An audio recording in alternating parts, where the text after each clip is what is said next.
An unsymmetrical parabolic curve has a forward tangent of -8% and a back tangent of +5%.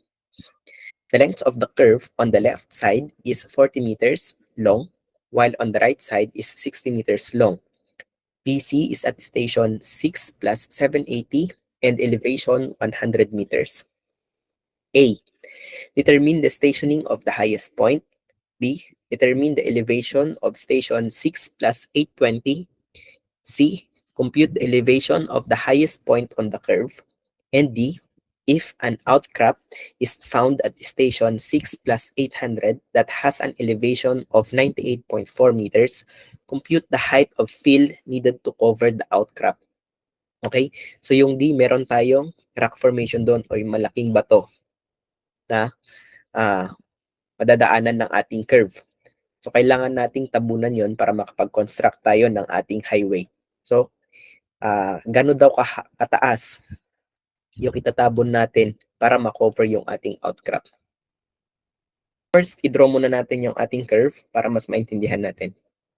Okay, baka malito kayo dito guys, na unang sinabi si forward tangent. Pero si forward tangent, di ba, nandoon siya sa pangalawang tangent.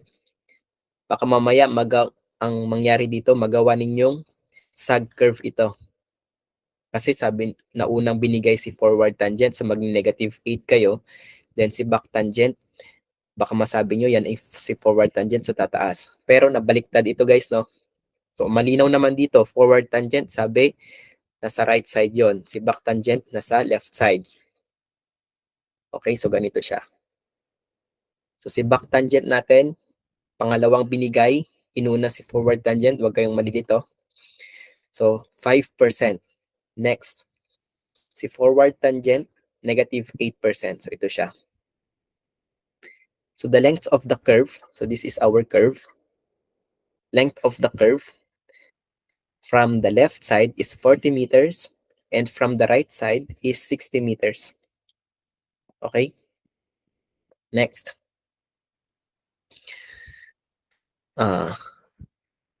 PC is at station 780 and elevation 100 meters. Then, we are required to determine the stationing of the highest point. So, ito na yun. So, let's say, dito si highest point natin.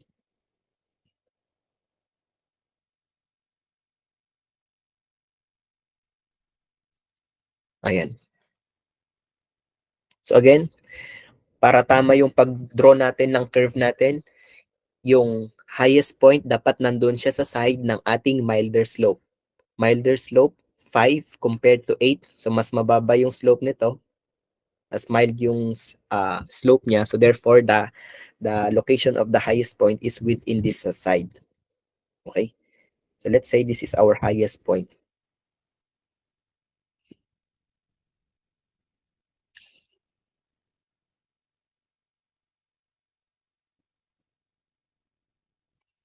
Okay? Pero first muna, i-solve muna natin yung una nating sinusolve, yung difference in grade.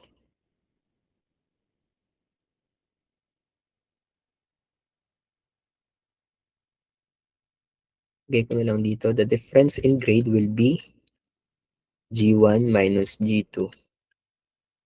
The absolute value of grade 1, 0.05 minus grade 2, -0.08.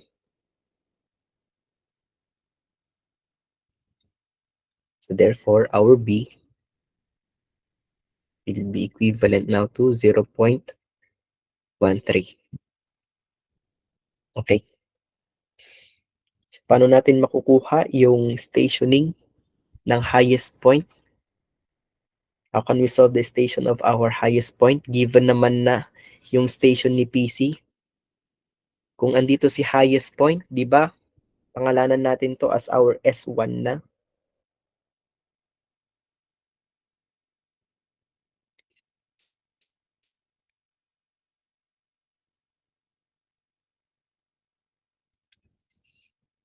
This is our S1.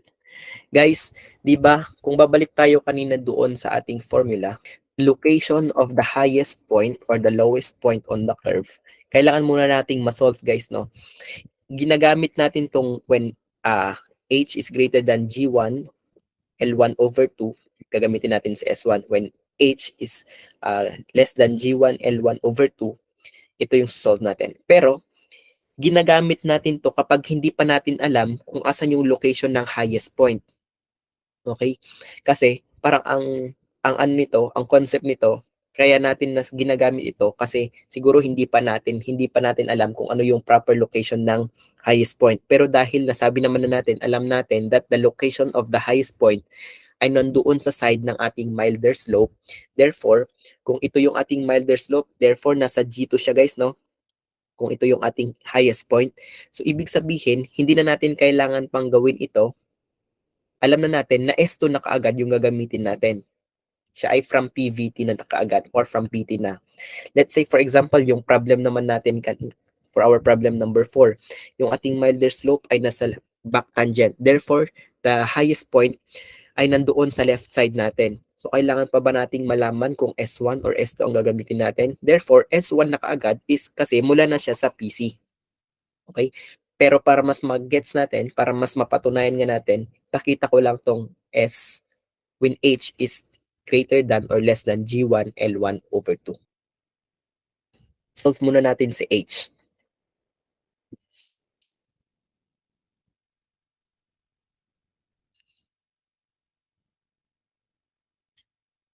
Pero ipakita ko na dito pala. Stationing for our letter A.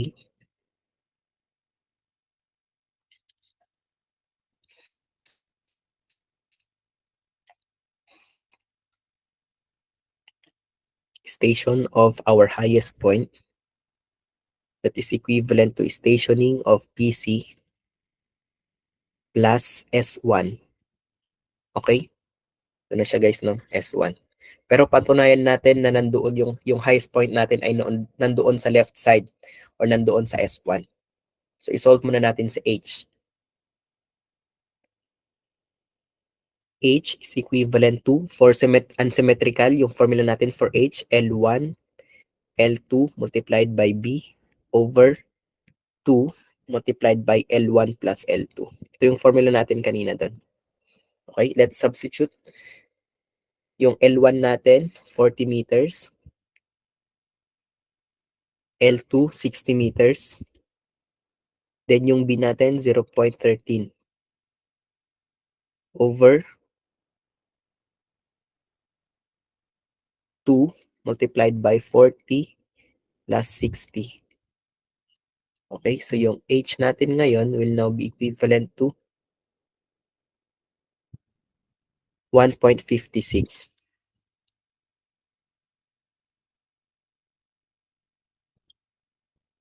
meters. Okay, next. Pakita naman natin si G1 L1 over 2. So si G1 L1 over 2, that is equivalent now to G1 natin 0.05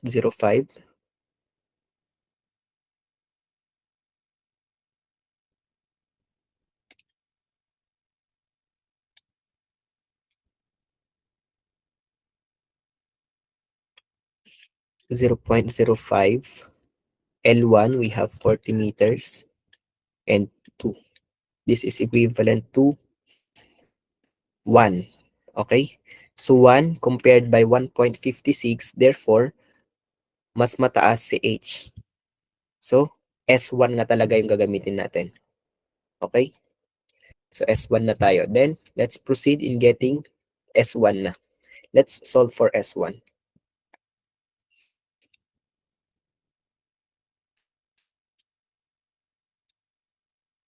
Napatunayan na natin guys, no, S1. Kasi kung S1 ang gamitin natin, dapat si H ay mas mataas sa G1 L1 over 2. Pero kung mas mababa siya, S2 yung gagamitin natin. Pero dahil mas mataas nga si H, S1 yung gagamitin natin. So yung formula natin for S1, G1 L1 squared over 2H yon.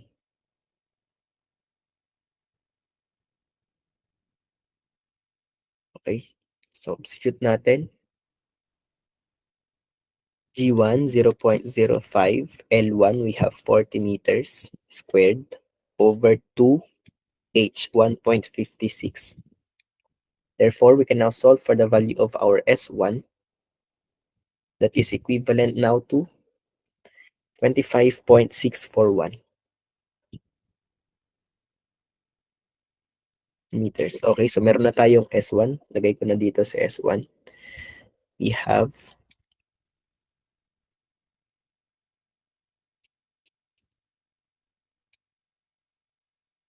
25.641 meters. Okay, therefore, we can now solve for the value of the stationing of our highest point.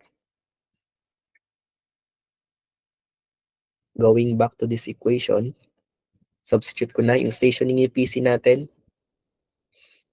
6 plus 780. 6,780 plus S1, 25.641. That is equivalent to 6,805.641 meters. Then finally, the stationing of our highest point will now be at 6 plus 805.614. This is now our answer.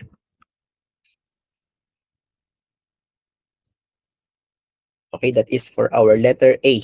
Next, determine the elevation of our station 8 plus 6 plus 820. So, asan ngayon yan?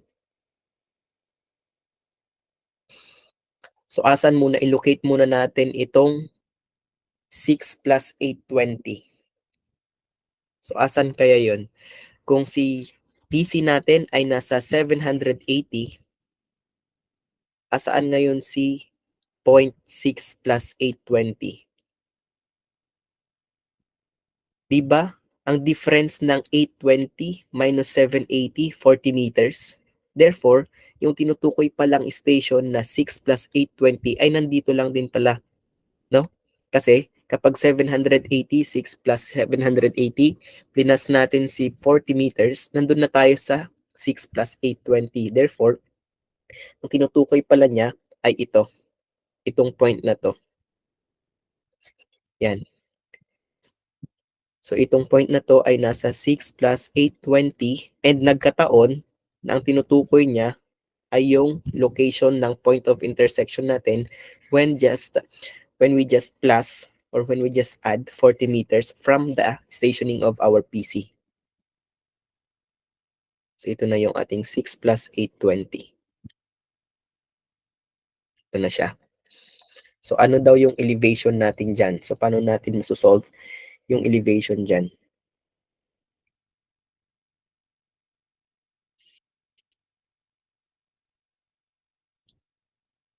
How can we solve the elevation? Di ba yung elevation nito, yung kailangan lang natin, kung mula dito sa PC, papunta dito sa taas,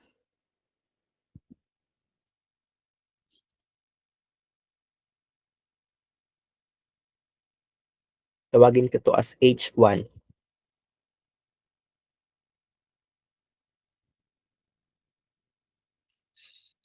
So elevation ni PC plus H1, nandito na tayo sa taas ng PI or nandito na tayo sa elevation ni PI. Then, ang kailangan natin ay nandito tayo sa point na to.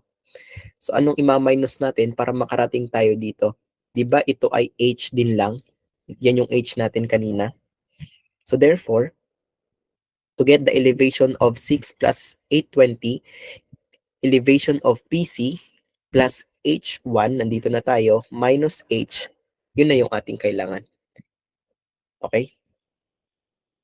So, solve na natin. For our letter B,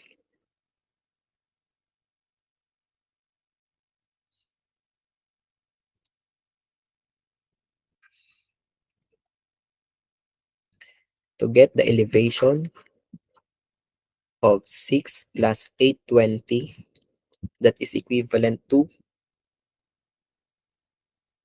elevation ni PC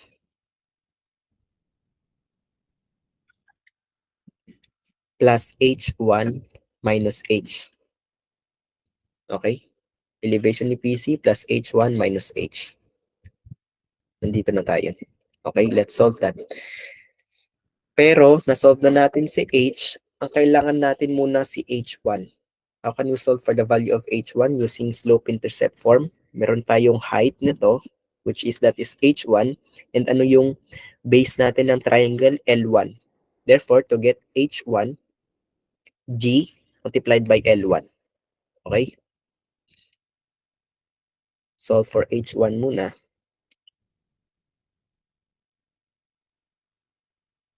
So H1 is equivalent to G1 L1. Okay? So G1, we have 0.05. L1, we have 40 meters. Therefore, our H1 will now be 2 meters. Okay? So meron na tayong H1, meron na tayong H. Therefore, we can now solve for the value of the elevation of 6 plus 820.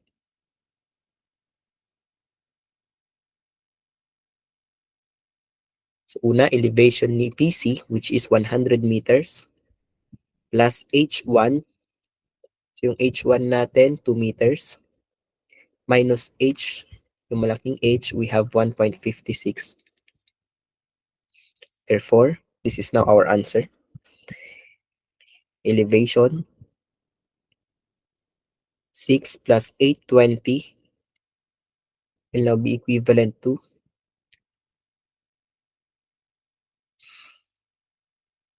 100.44 meters. This is now our answer.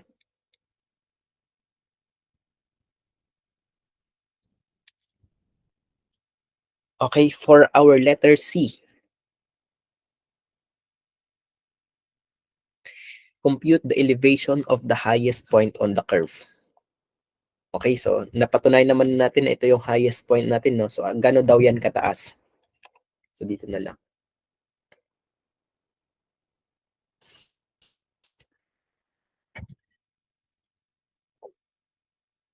So, let's say this is our highest point.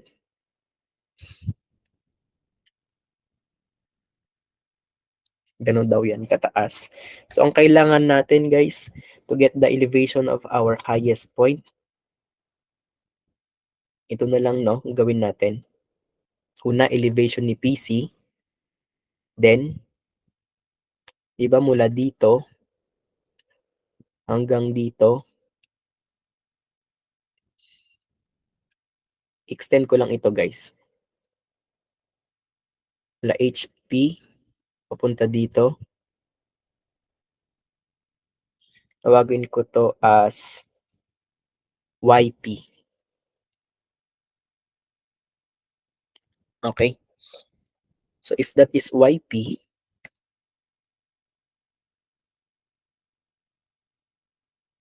diba, mula dyan, mula dito sa PC, punta dito sa YP, di ba yan yung G1 times S1? Tama ba? So, ito siya. From here, ba ito yung S1 natin kanina, na-solve natin yun. S1, which is equivalent to 25.641.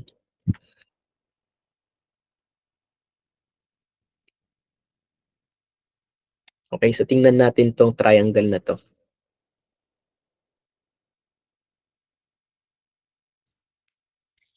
Yan. So, i-redraw ko dito.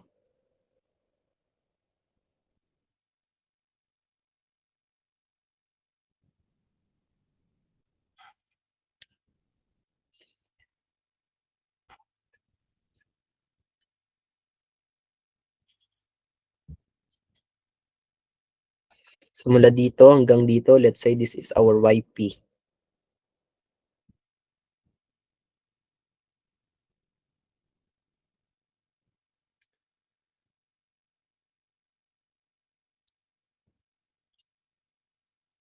Then yung base natin ay S1.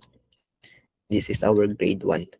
Mula dito naman hanggang dito, diba ito yung ating slope-intercept form na G1 multiplied by S1. Okay? So, paano natin ngayon masosolve yung elevation ni highest point? Una, to solve for the elevation of our highest point, we can say that elevation muna ni PC plus i-add ko to hanggang dito, which is G1 minus G1 times S1, then i-minus ko si YP, nandun na tayo sa elevation ni HP. Okay? So again, to determine the elevation of our highest point, una, elevation ni PC plus aakyat ako hanggang dito. That is height, ipa-plus ko to G1 times S1, then i-minus ko si YP, andun na tayo sa elevation ni highest point. Okay? So ilagay ko lang dito to solve for the elevation of highest point that is equivalent to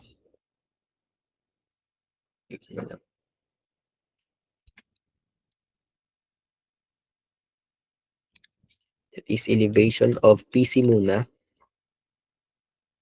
plus G1 times S1 minus YP. Okay? So isolve muna natin si G1 times S1. Then isolve natin si YP mamaya. So G1, S1 muna, solve natin.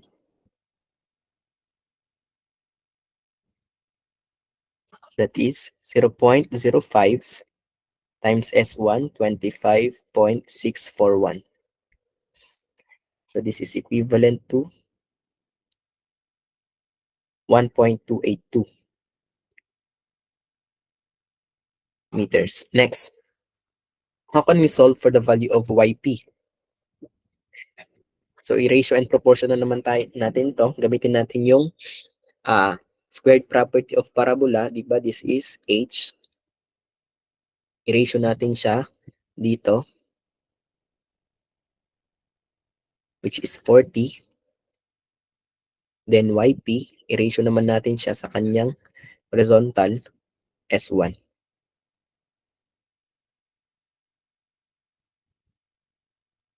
Okay, to solve for YP naman, so una, si H muna, over S1 squared by ratio and proportion using squared property of parabola is equal to YP over S1, sorry, this is L1 pala, L1. YP is S1 squared. Okay? So let's now solve for YP. Given naman na yung HP natin kanina na 1.56. 1.56 times S1, we have 25.641 squared over L1, 40 meters. Therefore, our YP will now be equivalent to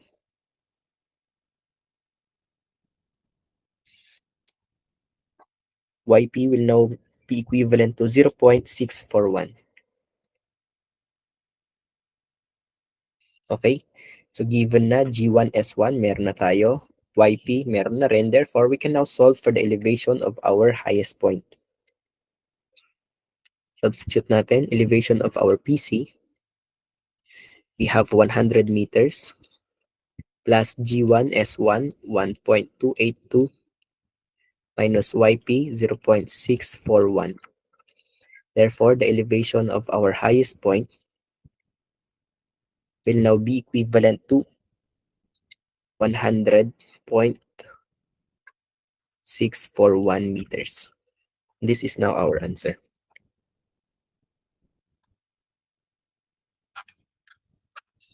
Okay, for our last question, if an outcrop is found at station 6 plus 800 that has an elevation of 98.4, compute the height of fill needed to cover the outcrop. So kung yung PC natin ay 100 meters, therefore yung outcrop daw, yung bato ay nasa 198. So mas mababa kaysa sa 100 guys, no? And siya ay nandun sa station 6 plus 800. Okay? So 800, ibig sabihin kung ito kanina ay 820, therefore nasa gitna lang ng L1 guys, no? Nandoon yung outcrop, nandoon yung bato. So ito siya. Ayan. Ito yung bato natin. So siya ay nasa elevation 98.4, mas mababa ng bahagya kaysa sa 100 meters. Then, siya ay nasa station 6 plus 800, nandun sa gitna ng L1. So how can we solve the height of field needed to cover that outcrop? So ano yung ibig sabihin nun? So kung ito yung curve natin, ito, gaano daw kataas ito? Ito yung kailangan natin na height eh. From point dito, kung ito yung curve natin, mula dito, yan yung kailangan nating height of field to cover the outcrop. Okay? So paano natin masosolve yon?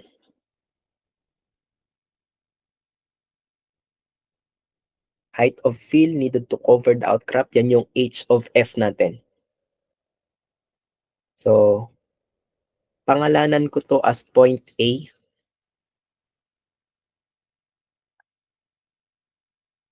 Yan. So, paano natin masosolve yung height of field? So, kailangan kong masolve yung elevation ni point A, then isolve, i-minus ko yung elevation ni outcrop, yun yung height of field natin. Tama ba? So, yun yung goal natin ngayon. So, ilagay ko lang dito. So, to solve for height of elevation, or height of field, I should say, height of field to cover the outcrop,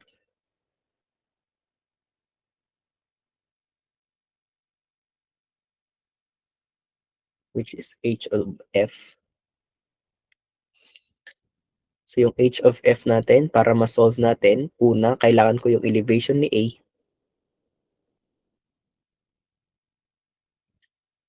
Then, i-minus ko yung elevation ni outcrop, 98.4.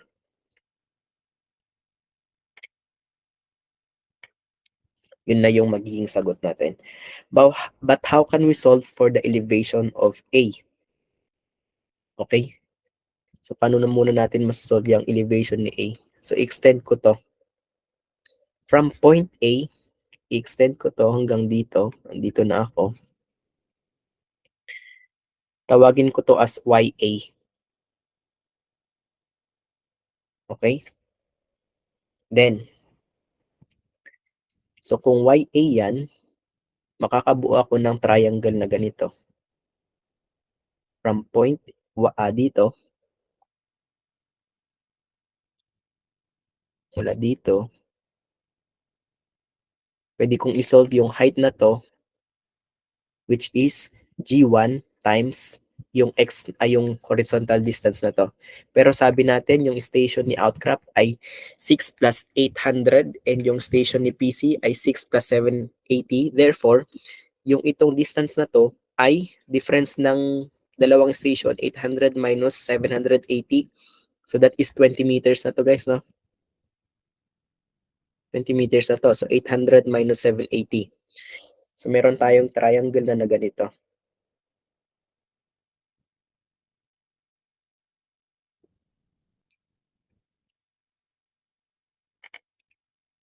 So ito si YA natin hanggang dito.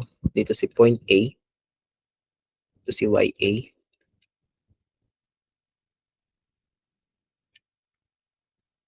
Yung base natin ay 20 meters.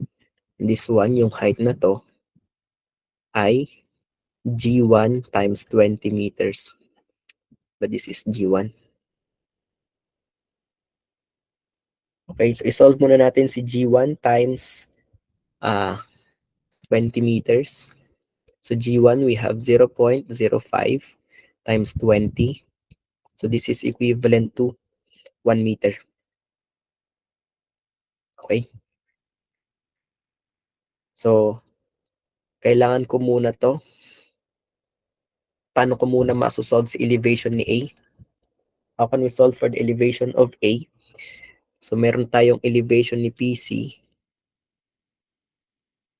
To solve for the elevation of A, tama ba? I-plus ko na lang ito sa elevation ni PC plus G1 times 20 minus YA. Okay? So, ulitin ko. Elevation ni PC plus G1 times S1, G1 times 20 I should say. Then, i-minus ko si YA, nandun na ako sa elevation ni A. Okay? Which is, kailangan nating masolve yun para makuha yung height of field. So, to solve for elevation of A, again, that is elevation of PC plus 1 meter. Solve ko na, no? Lagay ko na to kasi nasolve natin to kanina. Or ilagay ko na lang pala. Plus G1 times 20 minus YA. Okay, alam na natin to, which is 1 meter. So, isolve muna natin si YA. So, si YA, nagamit na naman tayo ng ratio and proportion using squared property of parabola. Pero kailangan natin si H. If this is H, i-ratio natin siya si H. H, ratio natin siya sa kanyang base, which is 40 meters. Then, yung YA naman, sa kanyang base, which is 20 meters. So, to solve for YA, H muna tayo. Ratio natin siya sa kanyang base, which is 40 meters. And 1 squared is equal to YA, which is 20 meters squared. Okay? So, meron na tayong H kanina, which is 1.56. Therefore, we can now solve for the value of YA. Cross multiply YA, we have 1.56 times 20 squared over L1 40 squared. So, yung YA natin ngayon will now be equivalent to 0.39 meters. Okay, meron na tayong YA, na-solve na rin natin to. Therefore, we can now solve for the elevation of A. Then finally, we can now solve for the elevation of height of field, or I should say the height of field to cover the outcrop. So going back, elevation ni A, elevation ni PC muna, 100 meters, plus G1 times 20, which is 1 meter, minus YA, 0.39. So elevation ni A will now be